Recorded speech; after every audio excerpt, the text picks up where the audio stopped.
technology is the most powerful change in the world of education. Everything changes. Welcome to the Emerging Technologies in Education podcast, delivered to you by Clever Books Company. Listeners, thank you for joining Emerging Technologies in Education podcast series, and we have Monica as the guest today. Hi Monica, how are you? I'm wonderful. Thank you for having me. That's brilliant. So we're so glad that you joined because I'm pretty much sure you have a lot of things to share and a lot of insightful views on the using of technology in education.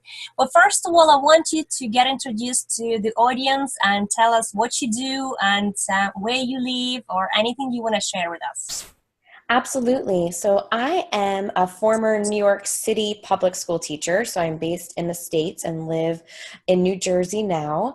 I'm an ed tech and curriculum consultant. So I've been out of the classroom for a few years, hosting a range of professional development for teachers. So visiting schools, working with students. Just yesterday, I was leading some virtual reality lessons with elementary school students.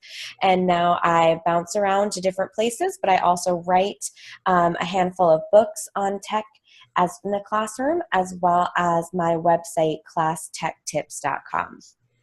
That's brilliant. Thank you so much, Monica.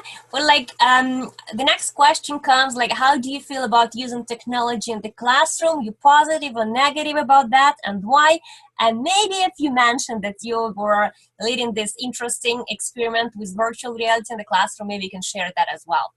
Absolutely. So I think that just like anything, when we bring in resources into schools, into classrooms, we want to make sure they're used in a way that is meaningful, sustainable, and scalable. And that's true of introducing digital tools into the classroom as well. So when it comes to choosing those moments, we want to make sure they're done so that they're connected to specific learning goals that have been identified for students, both from a content area perspective, as well as what we might think of as soft skills, like providing students with opportunities for collaboration, to explore topics that they're passionate about. So just yesterday, I was working with a group of elementary school students in about maybe 2 hours from where I live, a little less actually, and I was in their school doing some coaching with their teachers and had the chance to jump in and lead students with a Nearpod virtual reality lesson where, although virtual reality and introducing it wasn't the focus, we were looking at things like a main idea and details in a passage. I was able to incorporate some VR content to help give students background knowledge about a place we were reading about before jumping into the kind of literacy practice. That sounds really interesting. What was the feedback from the students, and what do you have observed there? Yeah, so it's really exciting to be in a classroom where students are interacting with digital tools, where they're being very just hands-on, they're talking about their experiences with others. Sometimes those of us who don't spend time in classrooms, right, so people who don't spend time in classrooms see technology integration as students sitting with a headphone on, where they are just staring at their screen quietly and it's a silent room. But when we are able to integrate different digital tools thoughtfully, right, we can still have a lot of high-level talk in the classroom, critical thinking and reflection among student conversations. And that's one of the things that was so exciting about seeing students, each with an iPad in their hand, but talking and sharing their experience with their kind of neighbors or peers at the same time. That's brilliant. And if we go a little bit deeper in terms of general emerging technology in the classroom, what would be your preference in that sense, and which ones you think would be most useful and recommended by you for the classroom? So I love augmented reality in the classroom, giving kids the opportunity to really engage with different simulations, with different resources. I think it's very powerful and attainable for schools, or even with low budget options for AR. So I think that's been really exciting to see in classrooms and conversations with teachers. And I'm really excited as well about kind of the VR component and how that can be translated into low-cost integrations. So I think between those two, it's been really exciting to see how AR has been embraced by teachers and how VR is something that we can do in a way that is kind of low cost, if you will. Just yesterday on my website, I had a blog post all about using virtual reality without a headset, right? So even thinking about 360 video or 360 images is kind of a low-level integration. And I think that mirrors what sometimes we're able to do with AR, which is to do stuff on a lower level, although there's obviously such high-level integration that can happen as well. That sounds really interesting. Would be happy, I believe, to share the link to the blog post so listeners can have a look at it. And have you thought anything of like we're talking about primary school for VR AR, or you are dealing with the secondary students as well sometimes? Have you done any research on that? Is it something useful?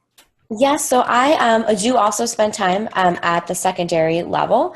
And so what I've noticed with students at different levels, right, we just really want to be purposeful about content area connections and being thoughtful about how those experiences will vary across the grade levels. So something like introducing 360 video or 360 images with or without a headset is something that I've introduced to students in kindergarten all the way up through adult learners. So this idea that we're able to give students really exciting experiences that are engaging and high interest, but also are really rooted in core content area, I think is so important. And to more examples like that we can share with people, the more they'll understand that what might be pegged or labeled as innovative or emerging technology, right, is really useful and purposeful and connected to what we've always been doing. It can really be rooted in best practice. That's brilliant. I really love that. And like, I know that you are fully into technology for education. And how do you have any tips, like which resources to follow, or where do you kind of get yourself information about what's coming up new, and which trends to follow, where to get the information, and so on? Yep, so I follow a lot of blogs that are both inside the industry, so some education blogs, things like Edutopia, which is an organization that I write for as well.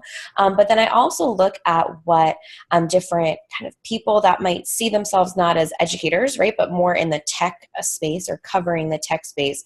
I'm always interested to see what they're writing about, what they're tweeting about, what they're sharing, because it helps me understand or at least get a feel for where things might be going down the line when we talk about new tools that can come into kind of classroom settings. So much of the resources that I see teachers using, students using, are ones that were designed for the consumer market originally. So it's really neat to kind of see what's happening in those spaces first, because it often transfers into what happens in the classroom. So whether my eyes are just wide open and really, peeled when I'm looking at an expo hall at an event like ISTE or South by Southwest EDU, and I'm really looking to see what there's some buzz about, and then whether or not I have that kind of gut check on if something is really connected to the experiences we want students to have.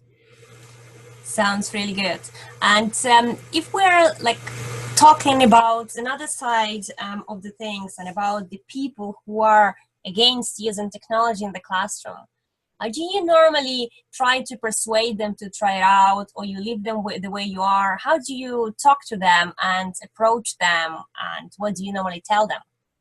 Yeah, so there's absolutely people that have valid concerns. I usually find that when someone does have a strong feeling, it's really rooted in this idea that they want what's best for students and children, and they're just they have concerns that need to be addressed and acknowledged. So when I'm having conversations with someone who might be hesitant on whether or not a particular resource or software or hardware is useful or appropriate in the classroom, I really try and bring it back to either problems that they have as an instructor in reaching their students, issues that their students have faced with understanding course content, so that they can see the integration of digital tools really as addressing a everyday problem that they have, while also trying my best to make connections to just the great work, that's already happening in their classroom that could absolutely be done without digital tools. So when those are the conversations that pop up,